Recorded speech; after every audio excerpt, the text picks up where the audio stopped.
Hello, Dominic. This is Dr. Wallace. I want to apologize that this has taken so long for me to get to you. There have just been a ton of things that have come up that has been delaying me doing this video for you, but I'm getting it to you now, and I hope it's to you in time for your report. Let's just get right to your question, shall we? The first question you have is a lot of work that we do in your course of Physics C ignores certain aspects of mechanics like drag. When performance calculations for modern rockets, what are the main, if any, factors that must be considered that aren't really considered in high school physics? Sure. So, of course, you mentioned drag. Drag is a big factor because of the air resistance on the rocket. And that air resistance comes from the cross-section area, which basically means if you look at the rocket from the nose cone straight towards you, it'll have a cross-section area kind of circular like this. Well, the fatter the cross-section area, the more wind resistance. So essentially the radius of the rocket affects that, air resistance. And also apertures like the fins, your launch lugs or your launch button, all of that factors into the air resistance. So you have to incorporate that. But what your general physics class doesn't deal with, more than likely, is something called center of pressure. And center of pressure, let me give you an idea of the two things. There's center of pressure and there's center of gravity. The center of gravity is easy. If you take a rocket and you try to balance it on your finger like this, wherever it's in balance, if I can do that, that would be your center of gravity. But the center of pressure is the average point where all the forces of the rocket or forces on the rocket are acting. So if you take the wind resistance on the fins, the body, and so forth, and you averaged all those different locations, the center of pressure would be a point.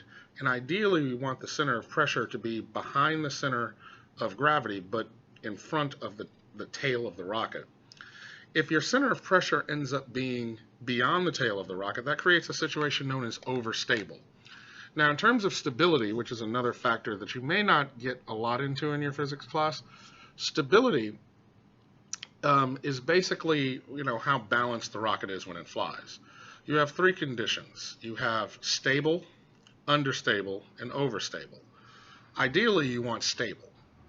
But if you're understable, then your rocket has the potential to just, fly around crazy in all directions. But overstable you think might be good, but it's actually not. Overstable rocket has the rocket highly susceptible to wind speeds. And let me explain. So when the wind blows, you might think that the wind would make the rocket blow with the wind. So if the wind is blowing this way, it would blow the rocket this way. But it's actually the opposite effect. The rocket blows into the wind. And the reason is, if you look at the body, where do you have the most surface area? The most surface area you get is at the tail fins.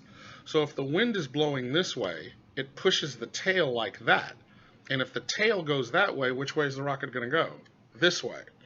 So an overstable rocket is highly susceptible to winds, and it would steer into the wind, is what you obviously don't want to happen too much. So let's get to your next question. 2. We see that Elon Musk of SpaceX are pursuing some hefty goals, colonies on Mars, commercial space travel, etc. So what are the focuses of current advances of technology, and what do you believe they should be the focus? Well, right now, the biggest focus is to develop, a rocket system that is reusable. We had the space shuttle, but we retired it. And now SpaceX is trying to resupply the International Space Station, but the booster section they want to reuse over and over again. So the idea is, if this is your payload, the rocket goes into space, the payload comes off and goes to the space station, and what they want to do is be able to bring the booster section back and land and use it over again. As you can imagine, this saves a lot in costs. And we've had experience with it because, as you know, the booster section of the space shuttle were reusable. They use them for multiple launches. So that's one of the things that we're advancing, and now we're also advancing our heavy lifters. What's actually interesting is the rocket that's going to be taking us to Mars that we're designing now is even bigger than the rocket that took us to the moon, which was the Saturn V launch vehicle. So those are the real big advances. The United States creating its own heavy lifter, and the other actual, now that I think about it, it has a accompanying rocket that is a single booster section, but it carries the astronauts. So instead of putting the astronauts and the equipment all on one rocket, they're going to send up the equipment on one rocket and then the astronauts on the other. And the second rocket is Ares 1, and the fourth rocket is Ares 5. Those are the rockets I was referring to. And then they'll meet in space and then go on to where they're going. So that's one of the big advancements in terms of rocket technology going on. And aside from obviously SpaceX with the reusable landing booster section. So let's see, in the past a lot of work has been done with regards to sending rockets up to space was government led. Now there's privatization. What do I think of the privatization of the rocket industry? Well, I encourage it. At first I was a little disappointed that they canceled the space shuttle program, but we as human beings, I think we get comfortable with things we're familiar with, and we were all familiar with the space shuttle. But this is not the first time this has happened in aerospace. In actuality, the government heavily subsidized the airline industry, and the airline industry eventually became a privatization, but the government really backed it until it was able to stand on its own 2 feet. So, I think this is just the next natural phase, that if the government, steps back and allows funding for research and development, private industry can go on and take part of the space exploration aspect of things. So it's inevitable. And as I said, it's not without precedence. It's happening with the airline industry. If I remember correctly, also with the rail industry. So it's not as, I think, as bad as people might think that it is. What do you do? Oh, and I would also point out, so the space shuttle, as you know, got retired, but the space shuttle didn't live up to its full mission. I wanted to point out that the space shuttle's original mission was to generate revenue. What we would do is take other countries' satellites and put them into space for them. So the space shuttle program was supposed to fund itself. Well, other countries developed their own space programs, and they were putting their own satellites in space. I think India has the world record for putting the most satellites in space from one rocket, which I think was 14 maybe.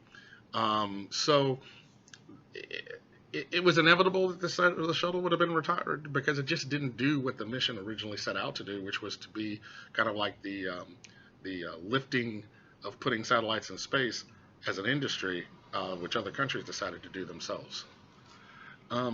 To your other question, what do you believe needs to change in order for rockets to accomplish long distance flights? And where do light years? And where do you believe the potential solution lie? Well, that's a hard question.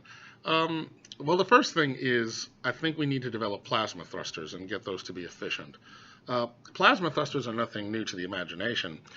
Did you know that, so you remember Star Wars and the TIE Fighter, right?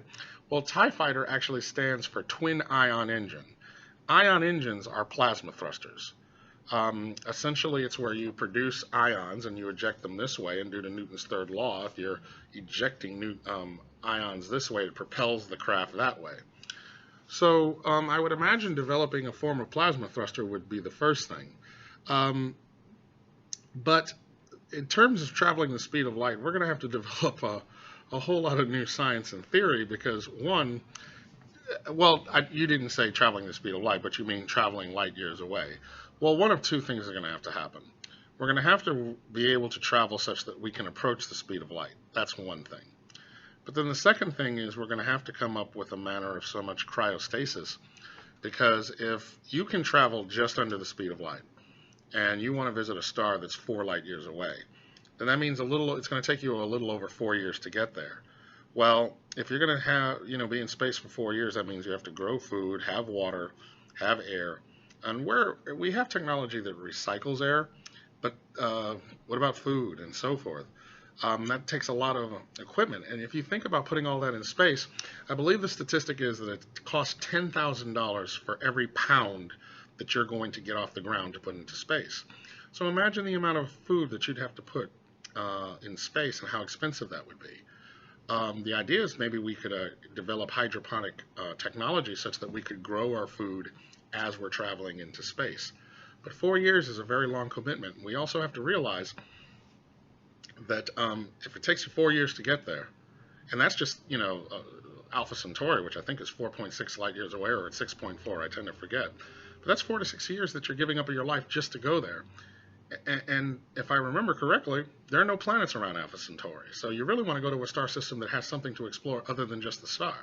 And those are further away. So you're talking about committing 10 to 16 years of your life to go one direction, and then another 10 to 16 years to come back. So what technology do we have to deal with? Either cryostasis, so that you can go to sleep and not have to be awake the entire trip, or come up with a way or develop new scientific theory that makes light traveling faster than light possible. But under the current laws that we have, that is not possible. But who knows? Scientists are making discoveries every day. So I think there needs to be advances in theoretical physics, and I think there needs to be advances in cryostasis, or at least in the ability to grow food and replenish water, such that you can take that with you to travel to other star systems. And your final question. Finally, what are you currently working on? A lot of things. I'm working on some grants to teach robotics to girls to help get more women into the programming workforce. I work with the rocket team. We're already in our planning stages for our rocket that we're going to build for the NASA competition known as SL, Student Launch Initiative. That's for next year. I work with summer camps. In a few weeks, we'll have students coming in to learn robotics and rocketry here at Fisk University, so I always work on that. And there are a few other projects, publishing, and just to have a chapter coming out for a book in higher education. So I stay pretty busy, and also collaborating with some other universities. I'm collaborating with Austin P University for our possible another grant. So I stay pretty busy, and not, of course there's outreach in the Metro Public Schools, because I really do believe that we have to inspire youth to excel in science. And I try to bring our students to Metro Public Schools to see students of color, or let students of color see other people who are of color that work in physics and science, so that they can, see people that look like them. Because there's this thing called stereotype that makes some people think that they can't do well in math and science. And we want to defeat those stereotypes, because we can excel in math and science. And I like to be able to provide youth with shining examples of our students who not only participate in math and science, but excel at it, and are future doctors, scientists, rocket scientists, engineers, and so forth. So I hope these answered your question. I again apologize for taking so long to get it to you. But if you have any other further questions, please just put them in the comments section, and I'll get back to you ASAP. Thanks so much for your interest, and you do take care.